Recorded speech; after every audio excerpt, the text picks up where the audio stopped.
দর্শক, বিশ্ব ইজতেমার প্রথম পর্বের দ্বিতীয় ধাপের আরো খবর জানাতে যুক্ত হচ্ছেন সহকর্মীরা। শুরুতে যাচ্ছে সহকর্মী নাজমুল হুদার কাছে।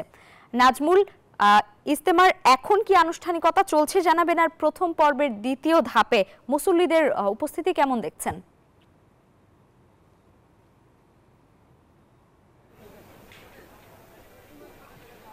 লাইবা, আপনাকে ধন্যবাদ। আপনি যেমনটি বলছেন, প্রথম ধাপের দ্বিতীয় ধাপ কিন্তু এবং ৫৮তম যে বিশ্ব ইজতেমা তুরাগ নদীর তীরে যে অবস্থিত লক্ষ লক্ষ ধর্মপ্রাণ মুসলমানরা কিন্তু ইতিমধ্যে আসতে শুরু করেছে এবং এসেছে। ফজর নামাজের পরে কিন্তু আম্বায়নের মধ্য দিয়ে আনুষ্ঠানিকতা শুরু হয়েছে এবং আমরা যদি একটু দেখাই যে পুরা ময়দান কিন্তু কানায় কানায় পরিণত হয়েছে এবং ধর্মপ্রাণ মুসলমানরা তারা কিন্তু এখন জমায়েত হয়েছে এই বিশ্ব ইজতেমার তাবলিগের ময়দানে। এবং আমরা যদি একটু দেখাই যে এখানকে এখনও রান্নাবান্না চলছে ফজর নামাজের পরে আল্লাহকে কিভাবে আল্লাহর কাছে আল্লাহর দিনের দাওয়াত দিয়ে মানুষের কাছে পৌঁছাতে যায় এবং হেদায়েতমূলক কথাবার্তা বলেছেন। এছাড়াও কিন্তু যে এইখানকার যে ধর্মপ্রাণ মুসলমানরা তারা কিন্তু আসলে আল্লাহর সন্তুষ্টির জন্য তারা এসেছে মাঠে এবং যেহেতু এই ৩ দিনের সময় লাগানোর জন্য তারা এসেছেন এবং এইখানকার আমরা দেখেছি যে এখন পর্যন্ত আইন শৃঙ্খলা বাহিনী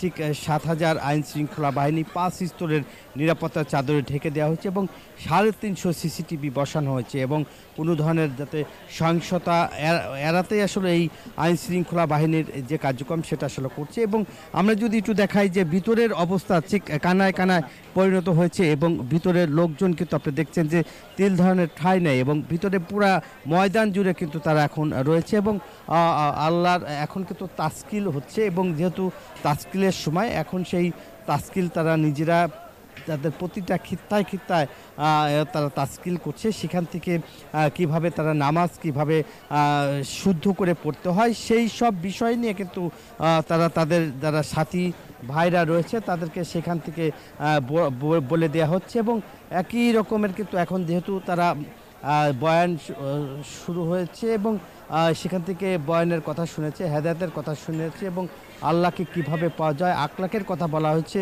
সেই সব বিষয় নিয়ে কিন্তু এই বিশ্ব ইজতেমায় যারা ময়দানে এসেছে তারা কিন্তু আসলে শুনছে। এখান থেকে শুনে কিন্তু তারা দিনের দাওয়াত নিয়ে তারা বিভিন্ন জেলায় জেলায় যাবে। এই ছিল আমার কাছে প্রথম ধাপের প্রথম দিনের ইজতেমার সর্বশেষ খবর। একই খবর জানতে আমার আর এক সহকর্মী রয়েছে আর এক প্রান্তে, যাচ্ছি জাহাঙ্গীরের কাছে। জাহাঙ্গীর।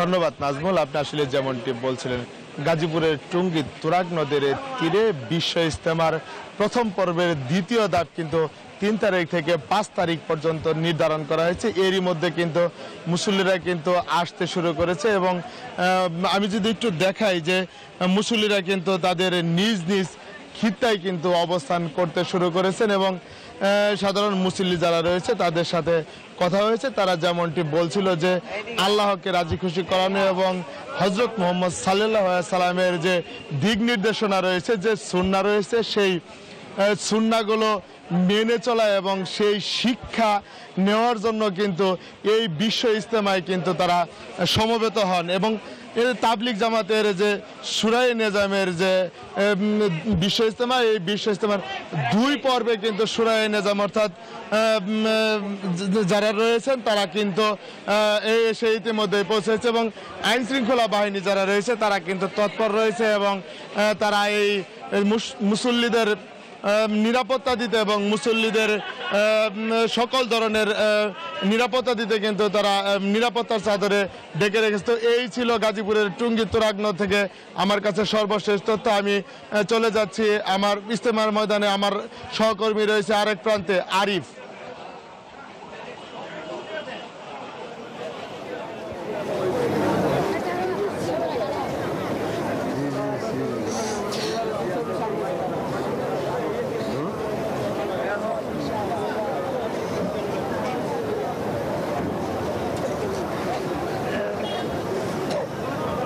জাহাঙ্গীর, আপনাকে ধন্যবাদ। কিছুক্ষণ আগেও কিন্তু তুরাগ নদীর তীর হচ্ছে মেঘাচ্ছন্ন ছিল, কুয়াশাচ্ছন্ন ছিল।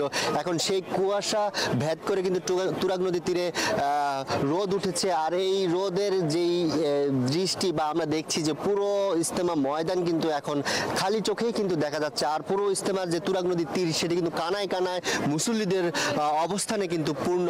আর এখন হচ্ছে মুসল্লিরা হচ্ছে দুপুরের যে খাবারের আয়োজন, সেই আয়োজনের দিকে যাদের যে দায়িত্ব, সেই দায়িত্বগুলো পালন করার চেষ্টা করছেন।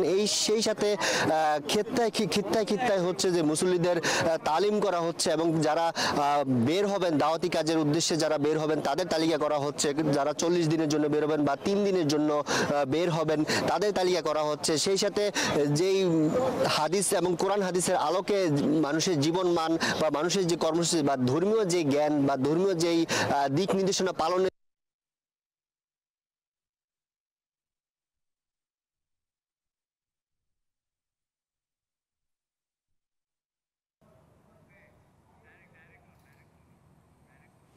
আরিফ, ধন্যবাদ আপনাকে।